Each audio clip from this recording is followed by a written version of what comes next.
የአማራ ክልል መንግስት 3 አዳሪ ትምህርት ቤቶችን በሰቆጣ በደብረ ታቦርና በፍኖተ ሰላም እንዲገነቡ አድርጓል። ይሄ ዛሬ እዚህ አካባቢ የምናየው ከ3ቱ አንዱ ነው። በሁለት ሎት ተከፋፍሎ የሚገነባ ነው። በመጀመሪያ ደረጃ ወደ 1.4 ቢሊዮን ብር በሚገመት ወጪ ነው የሚገነባው። የመጀመሪያው ሎት በጥሩ ከዶርሚተሪ ጋር የተያዘው በጥሩ ደረጃ ላይ ይገኛል። ከአስተዳደርና ከመመሪያ ክፍል ጋር የተያዘው የመዘግየት ችግር ነበረበት። አሁን እሱ እየተፈታ ነው ያለው።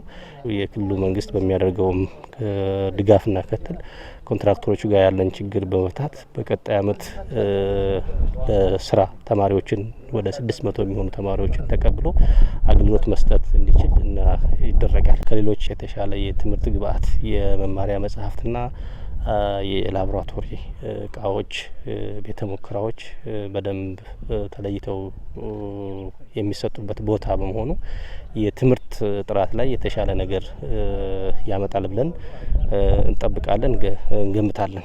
ይሄም አሁን በክልሉ ውስጥ ባሉ አዳሪ ትምህርት ቤቶች በሀገር አቀፍ ፈተና የ12ኛ ክፍል መልቀቂያ ፈተና ላይ የተመዘገቡ ያሉ ውጤቶች አንዱ ማሳያና ማረጋገጫ ናቸው።